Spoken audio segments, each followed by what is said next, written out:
This is Manisha Chauhan and welcome back to education and for biology. आज के इस video lecture के अंदर हम दिल्ली यूनिवर्सिटी एमएससी ज़ूलॉजी का जो एंट्रेंस एग्जामिनेशन हुआ था 2020 में उसको डिस्कस करेंगे। इसके अंदर टोटल 100 क्वेश्चंस है। आज हम इसका पहला पार्ट डिस्कस कर रहे हैं, मतलब ये फर्स्ट पार्ट है इस वीडियो सीरीज़ का, तो शुरू करते हैं इसको। Question number 1 is if hydra is cut into many pieces, each piece will develop into young hydra, each piece having a bit of nucleus will develop into young hydra, or each piece having a bit of ectoderm and endoderm will gradually develop into young hydra, और each piece will die। देखो die तो नहीं करेंगे, मतलब मरेंगे तो नहीं hydra, क्योंकि हाइड्रा जो होते हैं वो रीजनरेशन शो करते हैं। मतलब अगर हम उन्हें पीसेस में कट कर दें ना तो वो एक यंग इंडिविजुअल डेवलप कर लेते हैं। 3 तरीके के रीजनरेशन पैटर्न्स हम डिफरेंट डिफरेंट ऑर्गेनिजम्स में देखते हैं, जैसे कि एपीमॉर्फोसिस होती है, मॉर्फोलैक्सिस होती है, कॉम्पेंसेटरी रीजनरेशन होती है। हाइड्रा के अंदर हम मॉर्फोलैक्टिक रीजनरेशन देखते हैं। जो हाइड्रा है उसके पास एक हेड होता है, एक फुट होता है। हेड रीजन जो होता है वो डिस्टल एंड पे प्रेजेंट होता है, और जो फुट रीजन होता है वो कहाँ प्रेजेंट होता है, प्रॉक्सिमल एंड पे। फुट रीजन को हम बेसल डिस्क भी बोल सकते हैं, और जो हेड रीजन है हम उसको बोल सकते हैं कि इसके पास हाइपोस्टोम रीजन होता है, जो कि हेड की फॉर्मेशन में हेल्प करता है ड्यूरिंग डेवलपमेंट या फिर रीजनरेशन। अगर हम हाइड्रा को कट कर देना तो वो एक पूरा कंप्लीट हाइड्रा बनाने के कैपेबल होता है हर पीस से। ठीक है, वो जो कंप्लीट हाइड्रा बना रहा है वो उस पीस से बना रहा है जिसमें एक्टो एंडो दोनों है। इसके बेसिकली जो जर्म लेयर्स होती हैं वो दो ही होती हैं, एक्टोडर्म एंड एंडोडर्म। मीजोडर्म इसमें एब्सेंट होती है। तो जिस हाइड्रा के पीस के अंदर एक्टोडर्म एंडोडर्म होगा उससे एक पर्टिकुलर कंप्लीट हाइड्रा डेवलप हो जाएगा। तो अगर मैं हाइड्रा को कट कर देती हूँ तो एक मुझे हेड पीस मिल रहा है जिसके पास फुट नहीं है, और मुझे फुट पीस मिल रहा है जिसके पास हेड नहीं है। तो ये जो हेड पीस है ना ये फुट रीजनरेट कर लेगा, और जो फुट पीस है ये हेड रीजनरेट कर लेता है, और एक पूरा का पूरा हाइड्रा मिल जाता है मुझे इस पीस से भी और इस पीस से भी। ठीक है, इसके अंदर अगर मैं मिडल से इसको कट कर दूँ, मतलब 3 पीसेस इसके बना दूँ, तो ये जो मिडल वाला है ये हेड बना लेगा और फुट बना लेगा। इसके अंदर पोलैरिटी होती है, यानी कि ये हेड पीस जो है ये दूसरा हेड नहीं जनरेट करेगा दूसरी साइड पे। इसने दूसरा, मतलब ये हेड पीस है ना इसके पास फुट नहीं है तो इसने फुट ही रीजनरेट करा, इसने हेड तो नहीं बनाया। और जो फुट पीस है उसने हेड बनाया, उसने फुट नहीं बनाया दूसरा, है ना। तो ये पोलैरिटी पोजेस करता है। इसके अंदर कुछ चीज़ें होती हैं जो ग्रेडियंट बनाती है, जैसे हेड एक्टिवेटर ग्रेडियंट बनता है, बेसल डिस्क एक्टिवेटर ग्रेडियंट बनता है। इसके अलावा हेड इनहाइबिटर ग्रेडियंट होता है, बेसल डिस्क इनहाइबिटर ग्रेडियंट होता है। ये इनहाइबिटर और एक्टिवेटर ग्रेडियंट्स के बारे में आपको पढ़ना है। बेसिकली क्या होता है, जैसे मैं एक एग्जांपल बता देती हूँ। हेड इनहाइबिटर ग्रेडियंट क्या करता है, अगर मान लो एक हाइड्रा है उसके अंदर हेड फॉर्म हो रखा है, ठीक है, तो उसी रीजन के अंदर ये दूसरा हेड फॉर्मेशन ना हो उसको प्रिवेंट करता है हेड इनहाइबिटर ग्रेडियंट। तो इस तरीके से करके हाइड्रा के अंदर रीजनरेशन पैटर्न होता है। इसको आपको पढ़ के जाना है, बाकी के जो 2 रीजनरेशन पैटर्न्स हैं उनको भी पढ़ के जाना है। यहाँ पे जो पूछा हुआ था कि अगर हाइड्रा को हम कट कर दें मैनी पीसेस में, तो इसका आंसर थर्ड है। हर पीस जो जिसमें एक्टोडर्म एंडोडर्म होगा वो ग्रेजुअली एक यंग हाइड्रा बना लेगा। तो थर्ड इसका करेक्ट आंसर हो जाता है। Question number 2 is asking botryoidal tissue is found in. Botryoidal tissues कहाँ पर मिलते हैं, हमें कौन से ऑर्गेनिज्म में मिलते हैं, ये हमें मिलते हैं लीचेस के अंदर। लीचेस एनालिडा को बिलोंग करते हैं, एनालिडा की सब क्लास हीरोडीनिया में लीचेस बिलोंग करते हैं। तो ये जो लीचेस के अंदर बॉट्रियोइडल टिश्यूज़ हमें मिले हैं, इनकी लोकेशन क्या है, इनकी बॉडी के अंदर कहाँ मिलते हैं, ये gut and body wall sac के बीच में मिलते हैं, यानी कि हमें कहाँ मिलते हैं, सीलोम के अंदर मिलते हैं। तो क्योंकि सीलोम के अंदर बॉट्रियोइडल टिश्यूज़ प्रेजेंट है तो हम कह सकते हैं कि जो सीलोम है वो थोड़ा रिड्यूस्ड होता है इनके अंदर। ठीक है, इसके अलावा इनका काम क्या होता है, इनका काम होता है ट्रांजिशन शो करना जब कोई अलग तरीके की नीड जनरेट होती है। जैसे एग्जांपल, कोई वूंड जनरेट हो गया during life cycle of animal, तो उस टाइम पे ये जो बॉट्रियोइडल टिश्यूज़ हैं ये चेंजेस शो करते हैं, यानी कि मॉडिफिकेशन शो करते हैं, फंक्शनल मॉडिफिकेशन या स्ट्रक्चरल चेंजेस जो हैं वो शो करते हैं। तो ये बेसिकली स्ट्रक्चरल रोल भी प्ले कर रहे हैं, सिक्रीटरी, एक्सक्रीटरी, डिफेंसिव, ये सारे फंक्शंस बॉट्रियोइडल टिश्यूज़ परफॉर्म करते हैं जब कोई ज़रूरत होती है। फॉर एग्जांपल, वूंड का ही एग्जांपल ले लेते हैं। अगर कोई वूंड क्रिएट हो गया है तो ये जो वूंडेड लीच है ना इसके अंदर जो बॉट्रियोइडल टिश्यूज़ हैं ये ट्रांजिशन शो करेंगे, सेल की शेप चेंज होगी, सेल क्या कैरी कर रहा है वो चेंज होगा। शेप कैसे चेंज होती है, पहले ये रस्सी जैसे होते हैं, रस्सी होती है ना जैसे कॉर्ड लाइक होते हैं ये, उसके बाद ये ट्यूबुलर हो जाते हैं अगर कोई वूंड क्रिएट हो जाता है तो। ये कैरी करते हैं, आयरन कैरी करते हैं, ये मेलेनिन कैरी करते हैं, कैल्शियम कैरी करते हैं, मेलेनिन को लेके जाते हैं वुंडेड एरिया के पास, तो ये डिफेंसिव भी रोल प्ले करते हैं। तो ये बेसिकली हमसे क्वेश्चन में ये पूछा था कि ये जो बॉट्रियोइडल टिश्यू है ये कहाँ पर मिलते हैं, तो ये हमें लीचेस में मिलते हैं। ऑप्शन थर्ड आपका यहाँ पर करेक्ट हो जाता है। Question number 3 is the excretory organ in Herdmania is. Herdmania का जो एक्सक्रीटरी ऑर्गन होता है वो होता है न्यूरल ग्लैंड। न्यूरल ग्लैंड जो होता है वो हर्डमेनिया के ब्रेन में पाया जाता है, ठीक है। तो इसका आंसर तो हो गया थर्ड, न्यूरल ग्लैंड। इसके अलावा जो ऑप्शन दिए हुए हैं फ्लेम सेल्स, सोलेनोसाइट, प्रोटोनेफ्रीडियम, ये एक ही होते हैं।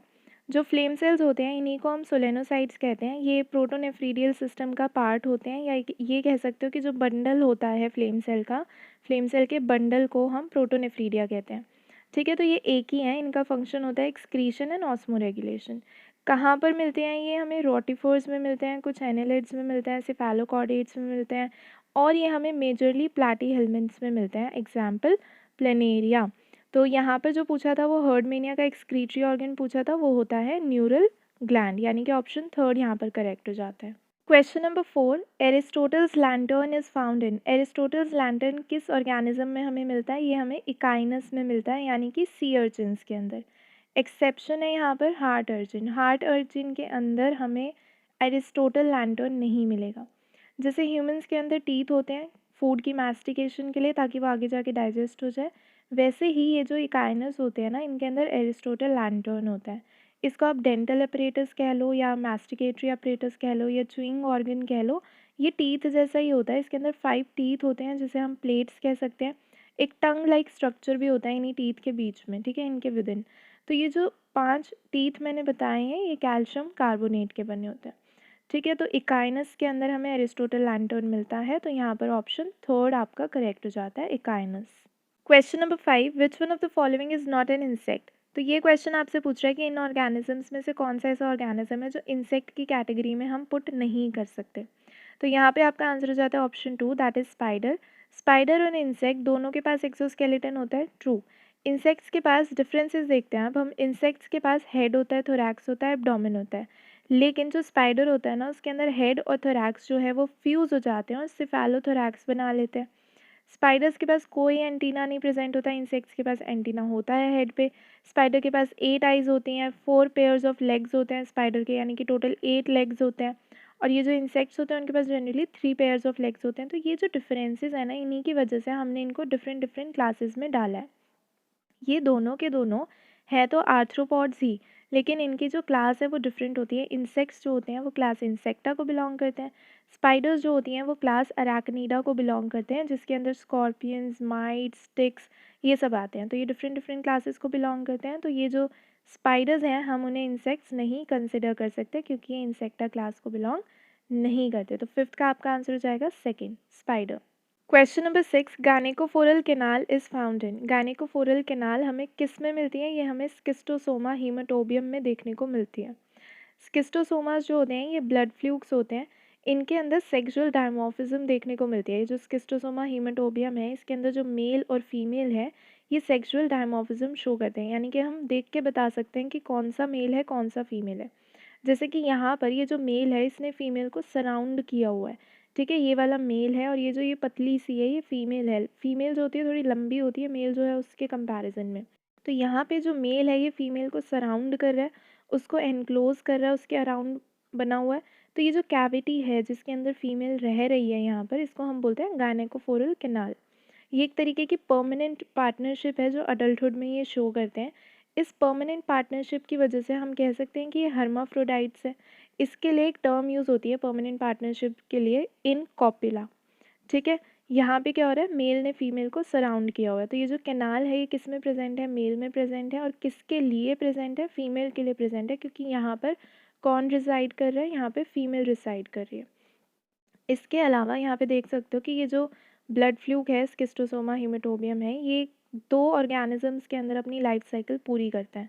एसेक्सुअल स्टेजेस जो हैं ये स्नेल के अंदर कंप्लीट कर लेता है, और ह्यूमंस के अंदर ये सेक्सुअल रिप्रोडक्शन करता है। तो 2 इसके होस्ट हैं, इस वजह से हम कह सकते हैं कि ये डायजेनेटिक है, ठीक है, इसकी लाइफ साइकिल। तो यहाँ पे पूछा था कि गैनेकोफोरल कैनाल जो है वो किस में प्रेजेंट है? ऑप्शन 2 करेक्ट है आपका यहाँ पर, स्किस्टोसोमा हीमाटोबियम। Question number 7, the powerful muscle by which the bird raises and propel itself through the air is performed by। यहाँ पर पावरफुल मसल के बारे में बात की गई है, तो पेक्टोरालिस मेजर आपका यहाँ पर आंसर हो जाता है। ये जो क्वेश्चन है ये रिपीटेड क्वेश्चन है, मतलब ये वाला जो कॉन्सेप्ट है ना ये पहले भी पूछा गया है, एग्जैक्टली सेम क्वेश्चन नहीं था, लेकिन 2016 के अंदर ये जो क्वेश्चन है ये उल्टा करके पूछा गया है, यानी कि जो ऑप्शन है यहाँ पर वो क्वेश्चन था 2016 में और जो आपका क्वेश्चन है वो ऑप्शन था। यानी कि इन्होंने पूछा हुआ था कि पेक्टोरालिस मेजर का फंक्शन क्या होता है और ऑप्शंस में से आपको सही फंक्शन बताना था। यहाँ पर फंक्शन दिया हुआ है, आपको बताना है कौन सी मसल है। तो इस तरीके से गोल मोल करके आपसे क्वेश्चन पूछे जाते हैं। इसी वजह से मैंने स्ट्रैटेजी वाली जो वीडियो है उसके अंदर ये चीज़ बोली थी कि एमसीक्यू के आंसर से ज़्यादा आप उसके कॉन्सेप्ट पे फोकस करो, क्योंकि कॉन्सेप्ट के रिपीट होने के चांसेस ज़्यादा होते हैं as compare to same MCQ आने के। ठीक है, तो क्वेश्चन क्या पूछ रहा है कि the powerful muscle by which the bird raises and propel itself through the air is performed by. Powerful muscle की बात करें यानी कि पेक्टोरालिस मेजर की बात करें। जो फ्लाइट मसल्स होती हैं बर्ड्स के अंदर वो तीन तरीके की होती हैं, पेक्टोरल होती है, एक्सेसरी होती है, टेंसर होती है। जो पेक्टोरल होती है वो पेक्टोरालिस मेजर भी होती है, एक पेक्टोरालिस माइनर भी होती है, यानी कि ये दो तरीके की होती है। जो पेक्टोरालिस माइनर होती है वो स्मॉल होती है, एलोंगेटेड होती है और उसको हम एलिवेटर मसल बोलते हैं। ठीक है, पेक्टोरालिस मेजर जो होती है वो लार्ज होती है, ट्रायंगुलर होती है और हम इसको डिप्रेसर मसल बोलते हैं। ये जो मसल होती है ना पेक्टोरालिस मेजर, ये लार्जेस्ट मसल होती है और ये मोस्ट पावरफुल मसल होती है फ्लाइट मसल इन बर्ड। ठीक, अब इन्होंने बोला है कि जो बर्ड है वो रेज अप होनी चाहिए, यानी कि ऊपर की तरफ बॉडी उसकी लिफ्ट अप होनी चाहिए। तो उसके लिए हमें डाउनवर्ड स्ट्रोक परफॉर्म करना पड़ेगा, यानी कि विंग को डाउनवर्ड एंड फॉरवर्ड मूव करना पड़ेगा। और इस स्ट्रोक के लिए, इस डाउनवर्ड स्ट्रोक के लिए जो पावर मिलती है वो हमें पेक्टोरालिस मेजर मसल से मिलती है, क्योंकि ये खुद मोस्ट पावरफुल है। तो ये ही पावर दे सकती है इतने पावर कंज्यूमिंग स्ट्रोक के लिए, क्योंकि जो दूसरा स्ट्रोक होता है अपवर्ड स्ट्रोक, वो तो एक रिकवरी स्ट्रोक होता है, तो उसके अंदर इतनी पावर नहीं चाहिए होती, तो उसका काम तो माइनर पेक्टोरालिस जो होती है वो कर लेगी। लेकिन ये जो डाउनवर्ड स्ट्रोक होता है इसके अंदर पावर ज़्यादा लगती है और उस पावर को कौन प्रोवाइड करता है, पेक्टोरालिस मेजर प्रोवाइड करती है, यानी कि डिप्रेसर मसल। ठीक है, तो ये पेक्टोरालिस मेजर कॉन्ट्रैक्ट करेगी, डाउनवर्ड स्ट्रोक परफॉर्म होगा जिसकी वजह से विंग जो है वो डाउनवर्ड मूव करेगा, फॉरवर्ड मूव करेगा और जो बॉडी है बर्ड की वो लिफ्ट अप हो जाएगी। यही चीज़ यहाँ पे क्वेश्चन में पूछी हुई थी कि जो पावरफुल मसल है जो बर्ड की बॉडी को रेज अप करने में हेल्प करती है, प्रोपेल करने में हेल्प करती है थ्रू एयर, वो कौन सी होती है। तो आपका ऑप्शन थर्ड करेक्ट हो जाता है, that is pectoralis major. Question number 8, neuromast organ in fishes are useful as. जो फिशेस के अंदर न्यूरोमास्ट ऑर्गन होते हैं ये किस तरीके के रिसेप्टर होते हैं, किस काम में हेल्पफुल होते हैं, ये चीज़ पूछी हुई है। जो न्यूरोमास्ट होते हैं वो लेटरल लाइन पे भी प्रेजेंट हो सकते हैं, बॉडी सर्फेस पे एक्सटर्नली भी पाए जाते हैं। अगर ये लेटरल लाइन पे प्रेजेंट है तो हम इन्हें बोलते हैं कैनाल न्यूरोमास्ट। अगर ये बॉडी सर्फेस पे एक्सटर्नली प्रेजेंट है तो हम इन्हें बोल सकते हैं सुपरफिशियल न्यूरोमास्ट या फिर फ्री स्टैंडिंग न्यूरोमास्ट। ठीक है, न्यूरोमास्ट के ऊपर होते हैं हेयर सेल्स और उन हेयर सेल्स के ऊपर होते हैं माइक्रोविलाई, और ये जो माइक्रोविलाई होते हैं ये मैकेनो रिसेप्टर्स की तरह एक्ट करते हैं। मैकेनो रिसेप्टर यानी कि ये मैकेनिकल मोशन को सेंस करेंगे। किस तरीके का मैकेनिकल मोशन सेंस कर सकते हैं, जैसे कि वाटर करेंट। तो जो वाटर की कॉन्टीन्यूस मूवमेंट हो रही है, जो वाटर करेंट है उसको ये सेंस कर सकते हैं, इसीलिए हम इनको मैकेनो रिसेप्टर्स कह सकते हैं, या फिर हम इन्हें क्या कह सकते हैं, करेंट रिसेप्टर्स। ठीक है, तो ये जो न्यूरोमास्ट ऑर्गन्स है फिशेस के ये करेंट रिसेप्टर्स की तरह एक्ट करें, तो यहाँ पर आपका आंसर फर्स्ट करेक्ट हो जाता है, that is current receptors. Question number 9, Balanoglossus are also known as. Balanoglossus को और हम क्या कह सकते हैं, हम इनको एकॉन वर्म कह सकते हैं। यहाँ पर स्पेलिंग गलत है, ACORN होता है एकॉन वर्म। ये जो एकॉन वर्म है या ये जो बेलेनोग्लॉसिस है ये एंटेरोपन्यूस्टा क्लास को बिलोंग करते हैं। बहुत ज़्यादा इंपॉर्टेंट होते हैं क्योंकि ये वर्टिब्रेट्स और इनवर्टिब्रेट्स इन दोनों के बीच का एवोल्यूशनरी लिंक होते हैं। ठीक है, इसके अलावा पिनवर्म दिया हुआ है, एंटेरोबियस ये कहलाते हैं और ये एंटेरोबायोसिस कॉज करते हैं जिसको पिनवर्म इन्फेक्शन भी कहते हैं। टेपवर्म जो दिया हुआ है ये सिस्टोड्स होते हैं, यानी कि ये प्लैटी हेलमिन्ट्स होते हैं। प्लैटी हेलमिन्ट्स के लिए एक और टर्म यूज़ की जाती है, दैट इज़ फ्लैटवर्म्स। ये चीज़ें आपको याद रखनी है। टेपवर्म के भी टाइप्स होते हैं, जैसे पोक टेपवर्म होता है, एशियन बीफ टेपवर्म। ये जो पोक टेपवर्म होता है ये टीनिया सोलियम कहलाता है। रिंग वर्म की यहाँ पे इन्होंने बात की गई है। ये जो रिंग वर्म होते हैं इन्हें टीनिया कहते हैं। ये फंगल इन्फेक्शंस होते हैं, स्किन पे या स्कैल्प पे हो सकते हैं, कंटेजियस होते हैं यानी फैलते हैं। इसके अलावा इसको हम डर्मेटोफाइटोसिस भी बोल सकते हैं। तो यहाँ पे बेलेनोग्लॉसिस का पूछा होता है कि इनको क्या बोलते हैं, तो हम इनको एकॉन वर्म बोलते हैं, यानी कि ऑप्शन 2 यहाँ पे करेक्ट हो जाता है। Question number 10, in rabbit sigmoid notch is present in. Rabbits के अंदर जो सिग्मॉइड नॉच होती है ये कहाँ पर प्रेजेंट होती है, ये रेडियस अल्ना में प्रेजेंट होती है। ठीक है, और प्रिसाइज तरीके से बताऊँ तो ये अल्ना के प्रॉक्सिमल एंड पे प्रेजेंट होती है। अगर क्वेश्चन में इस तरीके से ऑप्शन आ जाए तो ये प्रॉक्सिमल अल्ना पे प्रेजेंट होती है। सिग्मॉइड नॉच होता क्या है, ये एक तरीके की कैविटी होती है, जैसे आप यहाँ देख सकते हो एक कप के जैसा रिसेप्टिकल सा बना हुआ है। तो ये जो सिग्मॉइड नॉच है कहाँ पे प्रेजेंट होता है रैबिट के अंदर, रेडियस अल्ना, यानी कि ऑप्शन 4 आपका करेक्ट हो जाता है यहाँ पर। Question number 11, synsacrum in fowl is formed by the fusion of. जो फाउल के अंदर सिंसैक्रम होता है ना, ये कुछ बोन्स होती हैं, उनकी फ्यूजन की वजह से बनता है। तो क्वेश्चन ये पूछ रहा है कि ये कौन कौन सी ऐसी बोन्स होती हैं जिनके फ्यूजन की वजह से सिंसैक्रम बनता है। सिंसैक्रम हमें बर्ड्स में देखने को मिलता है। ऐसे ही कुछ स्ट्रक्चर्स डायनासोर्स में भी हुआ करते थे, तो हम कह सकते हैं कि ये बर्ड्स एंड डायनासोर्स में सिंसैक्रम होते हैं। ठीक है, वो कौन सी बोन्स होती हैं जो फ्यूज़ करती हैं और फिर सिंसैक्रम बनता है। कॉर्डल वर्टिब्रा होता है, few anterior caudal vertebra, not all. ठीक है, लंबार होता है, पोस्टीरियर थोरैसिक एंड सैक्रल। तो ये सारे मिलके क्या बना देते हैं, सिंसैक्रम बना देते हैं। इनकी फ्यूजन होती है, सिंसैक्रम बनता है। अगर मैं कहूँ कि मैं सिंसैक्रम के साथ साथ जो हिप बोन्स हैं बाकी की वो भी कंसिडर कर रही हूँ, तो उसको हम कहेंगे साथ में कलेक्टिवली एवियन पेल्विस। ये जो एवियन पेल्विस है ये हमारे जो मैमल्स होते हैं उनके पेल्विस से ज़्यादा रिजिड होता है। इसी वजह से ये हेल्प कर पाता है फ्लाइट में, लोकोमोशन में, रेस्पिरेशन में, इन सब में इसका फंक्शन हम देख सकते हैं। ठीक है, तो जो सिंसैक्रम है इनकी बोन्स पूछी हुई थी कि किस किस की फ्यूजन से बनता है, तो जो फोर्थ ऑप्शन है वो इसका करेक्ट है, thoracic, lumbar, sacral, caudal vertebra. तो फोर्थ आपका करेक्ट आंसर हो जाता है इसका। Question number 12, which of the following reptiles has 4 chambered heart. Reptiles के पास जो हार्ट होता है वो 3 चेम्बर्ड होता है। ठीक है, 4 चेम्बर्ड नहीं होता, लेकिन एक एक्सेप्शन होता है, दैट इज़ क्रोकोडाइल। क्रोकोडाइल के पास 4 चेम्बर्ड हार्ट होता है।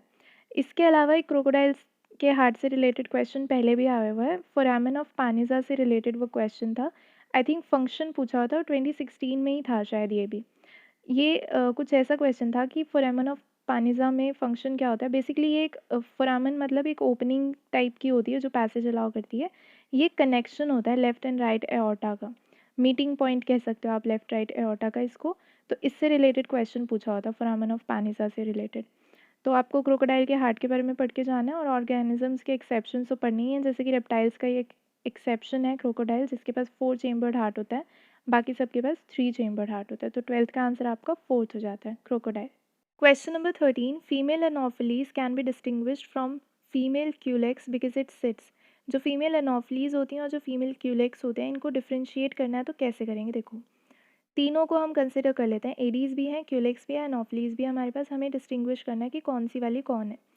तो एडीज़ जो है इनको तो आराम से पता लगा सकते हैं क्योंकि ये ब्लैक होती हैं, इन पे वाइट पैचेस होते हैं, तो वो दिख जाएगा आराम से। इनके सिटिंग पैटर्न्स जो होते हैं क्यूलेक्स एंड एनोफिलीज के डिफरेंट होते हैं। ये दोनों ही येलो का शेड होता है, दोनों का येलोविश होती हैं। इनके सिटिंग पोजीशन जो होती है, यानी कि रेस्टिंग पोजीशन कह सकते हैं हम, वो डिफरेंट होती है। एनोफिलीज जो है वो 45 डिग्री का एंगल बना के सरफेस पे बैठती है। जहाँ पर भी बैठी है सरफेस जो भी है उससे 45 डिग्री का एंगल बनाती है एनोफिलीज। क्यूलेक्स जो होती है वो सरफेस से पैरेलल बैठती है। ठीक है, और इसके अलावा जो एडीज़ होती है ये समवट पैरेलल ही होती है सरफेस से। तो एडीज़ को तो हमने कलर के बेसिस पे डिस्टिंग्विश कर लिया था, तो हम उसकी सिटिंग पोजीशन के बारे में डिस्कस नहीं कर रहे हैं यहाँ पर। हम डिस्कस कर रहे हैं क्यूलेक्स एंड एनोफिलीज की सिटिंग पैटर्न के बारे में। तो एनोफिलीज जो है वो एक एंगल बनाती है सरफेस से और फिर बैठती है, यानी कि 45 डिग्री का एंगल बनाती है तब बैठती है, और जो क्यूलेक्स होता है वो सरफेस से पैरेलल होता है। तो ये क्राइटेरिया हम तब यूज़ कर सकते हैं जब हमें अडल्ट को आइडेंटिफाई करना हो। ठीक है, हमारे पास अडल्ट्स हैं, हमें उन्हें आइडेंटिफाई करना है, तब हम ये क्राइटेरिया यूज़ कर सकते हैं। लार्वा के लिए, इंस्टार्स के लिए डिफरेंट क्राइटेरिया होता है। ठीक है, इसकी एक पिक्चर देखी थी मैंने गूगल पे, वो मैं लिंक जो है वो डिस्क्रिप्शन में डाल दूँगी, वहाँ से आप डाउनलोड कर लेना। यहाँ मैं दिखा दूँगी, वो ब्लर हो जाएगी, तो डाउनलोड कर लेना, वहाँ से उसको टेबल को ड्रॉ कर लेना अपनी नोटबुक्स में जहाँ भी नोट्स बना रहे हो। अच्छा टेबल है, वो काम आ सकता है। क्वेश्चन में ये बोला है कि जो फीमेल एनोफिलीज हैं, अगर हमें उन्हें डिस्टिंग्विश करना है फीमेल क्यूलेक्स से, तो जो आंसर होगा वो मेरा एनोफिलीज के रिस्पेक्ट में होगा। ठीक है, तो यहाँ पे आंसर हो जाता है ऑप्शन ए। ऑप्शन बी क्यों नहीं आंसर है, सेकंड क्यों नहीं आंसर है, क्योंकि वो क्यूलेक्स के रिस्पेक्ट में सही हो जाता है ना। अगर हमसे क्यूलेक्स के रिस्पेक्ट में पूछा होता तो हम parallel to the surface of substratum को टिक कर देते, बट यहाँ पे हमें एनोफिलीज के रिस्पेक्ट में आंसर देना है, तो ऑप्शन जो फर्स्ट है यहाँ पे वो करेक्ट हो जाएगा, that is at an angle with substratum. Question number 14, the variant hemoglobin in sickle cell anemia binds oxygen less efficiently. यहाँ पर सिकल सेल एनीमिया के बारे में बात कर रहे हैं, तो पहले हम उसको देख लेते हैं, फिर हम क्वेश्चन पे वापस आएंगे। ठीक है, सिकल सेल एनीमिया की जो डिज़ीज़ होती है ये पॉइंट म्यूटेशन की वजह से होती है। जीन के अंदर एक पॉइंट म्यूटेशन होता है जिसकी वजह से आरबीसीज़ की जो शेप है वो ऑल्टर हो जाती है। हीमोग्लोबिन की कैरिंग कैपेसिटी ऑक्सीजन की वो कम हो जाती है, आरबीसीज़ की शेप ऑल्टर हो जाती है। इस वजह से इनके अंदर जो एफिशिएंसी है ऑक्सीजन के साथ बाइंड करने की, ऑक्सीजन को कैरी करने की, वो कम हो जाती है। क्यों हो जाती है? क्योंकि शेप ऑल्टर हो गई है और शेप कैसी हो जाती है? सिकल शेप्ड हो जाती है। तो इसको हम बोलते हैं सिकल सेल एनीमिया। ठीक है, अब इसके अंदर होमोज़ाइगस डोमिनेंट, होमोज़ाइगस रिसेसिव और हीट्रोज़ाइगस ये 3 कंडीशंस बन सकती है। जनरली यही बनती है। तो इस तरीके की जो बीमारी है सिकल सेल एनीमिया ये होती है ऑटोसोमल रिसेसिव, यानी कि इसके अंदर जो हीट्रोज़ाइगोट्स होते हैं ये होते हैं कैरियर। और इस क्वेश्चन को सॉल्व करने के लिए, इस क्वेश्चन का आंसर बताने के लिए हमें हीट्रोज़ाइगोट्स के ऊपर फोकस करना है। तो हम हीट्रोज़ाइगोट्स को लेते हैं। ये जो हीट्रोज़ाइगोट्स होते हैं ना, इनके अंदर एक नॉर्मल एलील होता है, एक एबनॉर्मल होता है। तो नॉर्मली जो हीट्रोज़ाइगोट्स होते हैं, जो कैरियर्स होते हैं, उनके अंदर क्या होता है कि जो नॉर्मल एलील है वो अपना प्रोडक्ट बना लेता है। इस वजह से वो जो इंडिविजुअल है वो एक नॉर्मल लाइफ जीता है। ठीक है, यहाँ पर क्या हो रहा है, जो सिकल सेल एनीमिया के आरबीसीज होते हैं हीट्रोज़ाइगोट्स वाले, जिन ऑर्गेनिज्म के अंदर हीट्रोज़ाइगोट एलील है, यानी कि एक नॉर्मल एक एबनॉर्मल, उनके अंदर नॉर्मल आरबीसीज में मिलते हैं, उनके अंदर सिकल शेप्ड आरबीसीज भी मिलते हैं। तो ये जो केस है सिकल सेल एनीमिया का, ये इनकम्प्लीट डोमिनेंस शो कर रहा है, यानी कि इंटरमीडिएट फिनोटाइप हमें मिल रहा है, तो हम इसे कहेंगे कि ये इनकम्प्लीट डोमिनेंस का एग्जाम्पल है। इसके अलावा ये जो है प्लियोट्रॉपी भी शो करता है। तो अगर क्वेश्चन आए सिकल सेल एनीमिया से रिलेटेड, ये आ चुका है क्वेश्चन पहले भी, इसलिए मैं बता रही हूँ कि ये इनकम्प्लीट डोमिनेंस शो करता है, प्लियोट्रॉपी शो करता है। अब देखो ध्यान से, आरबीसीज जो यहाँ पर बन रहे हैं वो नॉर्मल भी बन रहे हैं, वो सिकल शेप्ड भी बन रहे हैं, क्योंकि इनके पास नॉर्मल एलील भी वो एक्सप्रेस हो रहा है और जो सिकल शेप्ड वाला जो एलील है जो इस तरीके की शेप देता है आरबीसीज को, वो भी एक्सप्रेस हो रहा है। तो हमें दोनों तरीके के आरबीसीज मिल रहे हैं। ये जो नॉर्मल आरबीसीज है ये तो इस ह्यूमन को हेल्प करेंगे कि ये सर्वाइव कर जाए, और जो सिकल शेप्ड आरबीसीज हैं ये इस ह्यूमन को हेल्प करते हैं मलेरिया से रेजिस्टेंट होने के लिए। ठीक है, इसका एग्जैक्ट मैकेनिज्म नहीं पता है, लेकिन ये जो है हेल्प करते हैं मलेरिया से रेजिस्टेंस प्रोवाइड करने के लिए उस ऑर्गेनिज्म को जिसमें ये एलील है।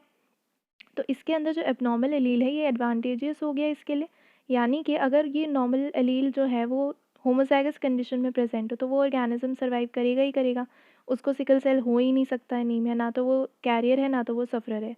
अगर जो एबनॉर्मल एलील है वो होमोजाइगस कंडीशन में प्रेजेंट हो जाए तो वो ऑर्गेनिज्म सर्वाइव ही नहीं कर पाएगा, क्योंकि उसे सिकल सेल एनीमिया, उसके पास नॉर्मल आरबीसीज ही नहीं है।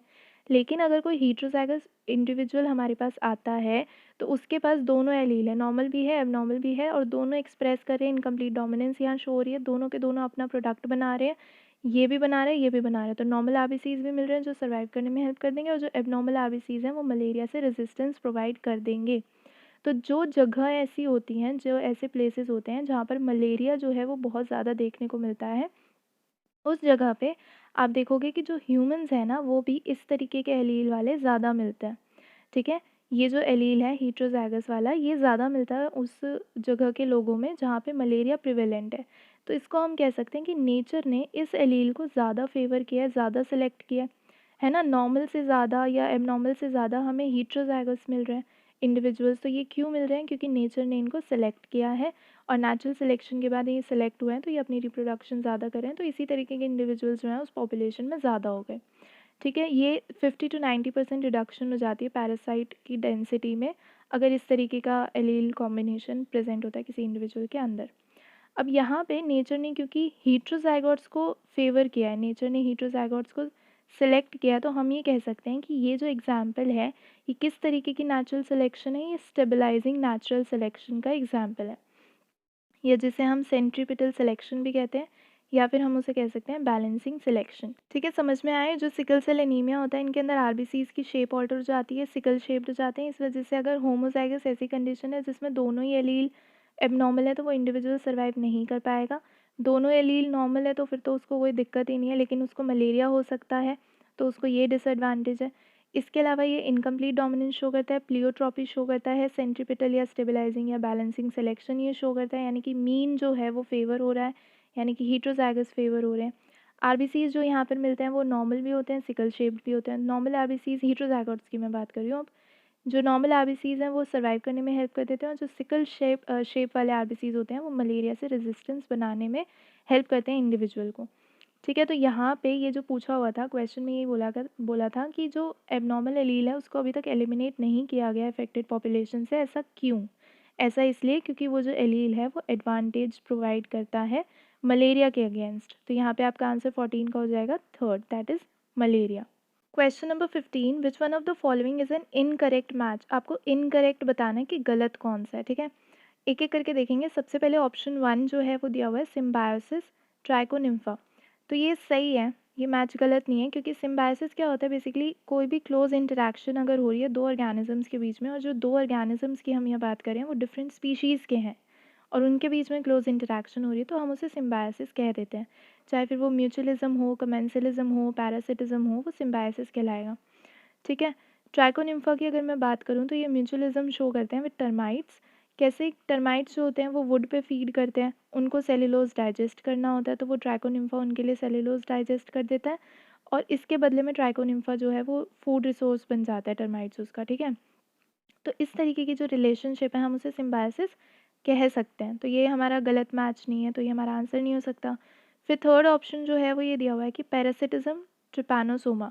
ट्रिपैनोसोमा जो है वो पैरासाइट ही होता है। किसका पैरासाइट है? ये वर्टिब्रेट्स का पैरासाइट है, यानी कि ये किसको होस्ट की तरह यूज़ करता है? वर्टिब्रेट्स को होस्ट की तरह ये यूज़ करता है। कौन सी बीमारी कॉज करता है? ये स्लीपिंग सिकनेस, ठीक है। तो ये पैरासिटिक ही है, तो ये हमारा जो मैच है ये करेक्ट है, ये हमारा आंसर नहीं हो सकता। फोर्थ दिया हुआ है फ्री लिविंग पैरामीशियम। पैरामीशियम एक प्रोटोजोन है जो कि फ्री लिविंग है, तो ये भी गलत मैच नहीं है। गलत मैच कौन सा है? कमेंसलिज्म बेलेंटीडियम, तो ये हमारा सही आंसर हो जाता है क्योंकि इनकरेक्ट मैच ही पूछा हुआ था। जो बेलेंटीडियम होता है ये बोला हुआ है कि कमेंसलिज्म का एग्जाम्पल है, यहाँ पे बोला हुआ है कमेंसलिज्म यानी कि एक को फ़ायदा हो और दूसरे को कोई नुकसान ना हो, ना ही फ़ायदा हो, मतलब दूसरे को कोई फ़र्क नहीं पड़ता और एक को फ़ायदा होना चाहिए। लेकिन बेलेंटीडियम के केस में ऐसा नहीं होता। ये जो बेलेंटीडियम होता है ये प्रोटोजोन पैरासाइट होता है, पैरासिटिज्म शो करता है। फॉर एग्जांपल बेलेंटीडियम कोलाई जो होता है इसकी वजह से बेलेंटीडियासिस होता है, ठीक है। ये एक बीमारी होती है जो ये कॉज करता है, तो ये एक पैरासाइट है, पैरासिटिज्म शो करता है, कमेंसलिज्म शो नहीं करता। एक को नुकसान हो रहा है, एक को फ़ायदा हो रहा है, ठीक है। तो यहाँ पे आपका सेकेंड ऑप्शन करेक्ट हो जाता है। आज के वीडियो के अंदर इतना ही। अगर आपको वीडियो किसी भी तरीके से अच्छी लगी हो, हेल्पफुल रही हो, तो do hit the like button, share it with your friends and do subscribe the channel अगर अभी तक नहीं किया है तो। Thank you.